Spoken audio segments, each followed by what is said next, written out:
నేడు మీకు తెలియజేస్తున్నాము అని దేవుని దివ్య గ్రంథమైనటువంటి పరిశుద్ధ గ్రంథములో దేవుని మాట ఈ విధంగా సెలవించబడింది. పిల్లరా, ప్రజలందరికీ కలగబోవు మహా సంతోషకరమైన సువర్తమానం. కాబట్టి సువర్తమానం ప్రపంచంలో ఉన్నటువంటి మానవ జాతి అంతటికి కలిగినటువంటి మాటగా ఉంది. ఇది ఒక రాష్ట్రానికో దేశానికో లేకపోతే ఒక ప్రాంతానికి సంబంధించింది కాదు, ఒక కులానికో మతానికి సంబంధించింది కాదు. దేవుని యొక్క గ్రంథములో రాయబడిన మాట, ఇదిగో ప్రజలందరికీ కలగబోవు మహా సంతోషకరమైన వార్త. ఏంటి మహా సంతోషకరమైన వార్త? నేడు మీ కొరకు రక్షకుడు పుట్టి ఉన్నాడు అనే మాట తెలియజేస్తుంది అక్కడ. కాబట్టి రక్షకుడు ఈనాడు మానవ జీవితములో ప్రతి ఒక్కరికి రక్షణ కరువైందని చెప్పవచ్చును. ప్రతి ఒక్కరి జీవితంలో రక్షణ లేదు. మరి ఇంట్లో ఉన్న వారికి రక్షణ లేదు, బయటికి వెళ్తున్న వారికి రక్షణ లేదు, ఇంకా ఆఫీసులో ఇంకా ఎక్కడ ఉన్నావో ప్రతి ఒక్కరికి ఏ స్థితిలో ఉన్నప్పుడు కూడా ప్రతి ఒక్కరూ రక్షణ కోరికని వారు ఉన్నారు పిల్లరా. కాబట్టి యేసుక్రీస్తు వారు ఒక రక్షకుడిగా భూమి మీదకి వచ్చినాడు. ఏ రక్షకుడు? దేవుని మనం విడిపించే రక్షకుడు. మరి అన్ని విషయాల్లో మరి చాలా అన్ని విషయాల్లో చాలా రక్షణ అనే విషయాలు చాలా ఉన్నాయి. కానీ ఈ సమయానికి మీ కొరకు రక్షణ అనేది దేనిండి కలుగుతుందని ఆ వాక్యం జ్ఞాపకం చేసుకుందాం.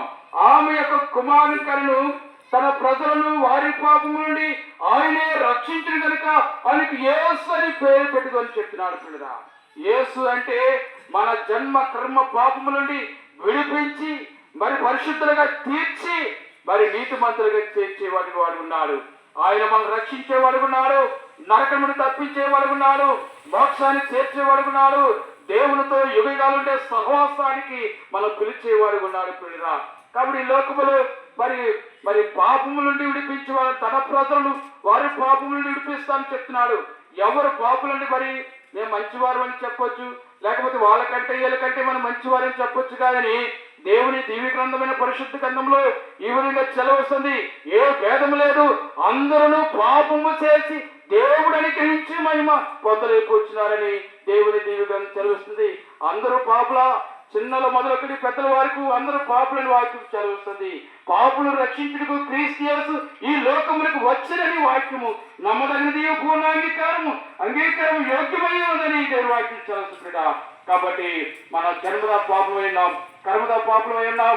అలాగే దేవుని ఆజ్ఞను మరి ఆజ్ఞ అతిక్రమే పాపం అనే వాక్యం చదువుతుంది.